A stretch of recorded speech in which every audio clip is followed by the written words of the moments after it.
बिल्कुल वैसे अब सेकंड एग्जाम्पल देखते हैं। यहाँ पर भी सेम केस है, 1 6 6 होता है और यहाँ पर भी हमें ऐसे ही सोचना है कि दो नंबर्स चाहिए जो मल्टीप्लाई हो तो 6 आए, but according to the sign of the last term एक नंबर में से दूसरा नंबर माइनस हो तो मिडिल टर्म आए, यानी कि 5 आए।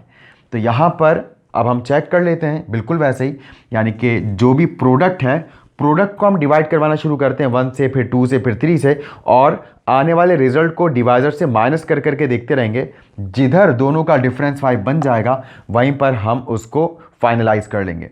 तो सबसे पहले हम 6 को डिवाइड करके देखते हैं 1 से। आप जानते हैं 6 डिवाइड बाई 1 6 होता है, और 6 में से आप 1 को माइनस करके देखें तो 6 - 1 5 होता है। तो ये तो हमें बिल्कुल शुरू में हमें ये बात मालूम हो गई कि कैसे हम मिडिल टर्म को ब्रेक कर सकते हैं। तो 6 1 6 और 6 - 1 5। तो अब यहाँ पर हम 5x को तोड़ देंगे और 5x को तोड़कर हम लिखेंगे x स्क्वायर 6x 1x - 6। अब मैंने साइन फिर नहीं लगाया क्योंकि साइन बहुत ध्यान से लगाना है। जैसे हमने पहले भी बात की, जब हम दोनों जो ब्रेकर्स हैं, यानी कि जो मिडिल टर्म को ब्रेक करने वाली टर्म्स हैं, उनको जब हम ऐड करते हैं तो दोनों के साथ सेम साइन लगाते हैं। और कौन सा साइन लगाते हैं? जो मिडिल टर्म में होता है। लेकिन जब हम सबट्रैक्ट करते हैं तो फिर दोनों ही टर्म्स के साथ अलग अलग साइन आएगा, यानी कि अगर एक टर्म के साथ प्लस तो दूसरी टर्म के साथ माइनस आएगा, अगर एक टर्म के साथ माइनस तो दूसरी टर्म के साथ प्लस आएगा। तो यहाँ मिडिल टर्म में प्लस साइन है, इस वजह से प्लस साइन 6 के साथ आएगा क्योंकि 6 बड़ा है, और x के साथ अब माइनस साइन आएगा।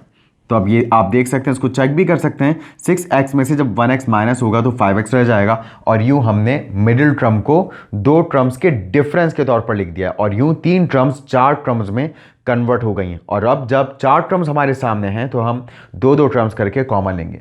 तो यहाँ पर पहली 2 टर्म्स में आप देख सकते हैं x कॉमन है, x स्क्वायर में से x बाहर, x की पावर 1 अंदर, प्लस साइन के बाद x बाहर है, 6 अंदर रह जाएगा। माइनस साइन के बाद यहाँ कुछ कॉमन नहीं है, तो जब कुछ कॉमन नहीं होता तो हम 1 कॉमन लेते हैं। 1x होता है, ये वाला साइन बाहर वाले साइन से मल्टीप्लाई कर लिखते हैं, माइनस माइनस प्लस होता है, और 1 6 6 होता है। मजीद अब आप देख सकते हैं 2 टर्म्स हैं और इन दोनों टर्म्स में ब्रैकेट कॉमन है, x + 6, और हमारे पास रह जाएगा फर्स्ट टर्म में से ब्रैकेट बाहर x रह गया, सेकंड टर्म में से ब्रैकेट बाहर -1 रह गया, और यूं इस सवाल की भी फैक्टराइजेशन मुकम्मल हुई। बिल्कुल वैसे यहाँ पर अब देखते हैं हम लास्ट केस, और यहाँ पर 1 6 6।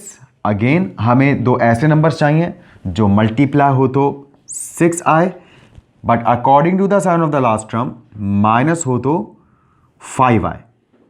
तो ये तो हमने अभी चेक किया था कि 6 1 6 होता है, और 6 में से 1 माइनस करें तो 5 आता है। 6 1 6, 6 - 1 5, यानी कि एक बार फिर हम 5x को तोड़ देंगे 6x और 1x में। और फिर आप अच्छे से ये बात जानते हैं कि जब हम सबट्रैक्ट करते हैं तो दोनों ही टर्म्स के साथ अलग अलग साइन लगाते हैं। तो यहाँ पर मिडिल टर्म का साइन बड़े टर्म के साथ आएगा, तो बड़ी टर्म यहाँ पर 6x है तो माइनस साइन 6x के साथ आएगा, और इस x के साथ प्लस आएगा।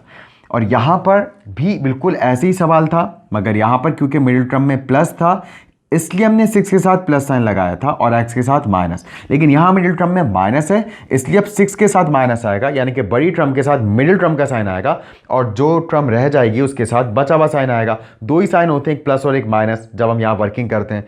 तो यहाँ पर x कॉमन आ गया पहली 2 टर्म में से, और हमारे पास रह गया x - 6, और प्लस साइन के बाद यहाँ कुछ कॉमन नहीं तो 1 कॉमन ले लिया, इधर भी हमारे पास रह गया x - 6, और मज़ीद आप इन दोनों टर्म्स में से x - 6 कॉमन ले सकते हैं। फर्स्ट टर्म में से ब्रैकेट बाहर हमारे पास x रह गया, सेकंड टर्म में से भी ब्रैकेट बाहर हमारे पास +1 रह गया। और आप जानते हैं जब हम 1 कॉमन लेते हैं तो टर्म्स एज इट इज आ जाती हैं। ज़्यादा से ज़्यादा साइन लगाते वक्त ध्यान रखिएगा, क्योंकि ये वाला साइन बाहर वाले साइन से मल्टीप्लाई होकर लिखा जाता है। तो यहाँ पर हमारे पास फैक्टराइजेशन मुकम्मल हुई। x - 6 × x + 1 इसका फाइनल आंसर है। उम्मीद है आपको अच्छी तरह से मिडिल टर्म ब्रेक मेथड समझ आया होगा। नेक्स्ट लेक्चर में हम कुछ मज़ीद एग्जाम्पल्स लेने वाले हैं मिडिल टर्म ब्रेक मेथड से फैक्टराइजेशन के लिए। तब तक के लिए अल्लाह हाफ़िज़ एंड टेक केयर।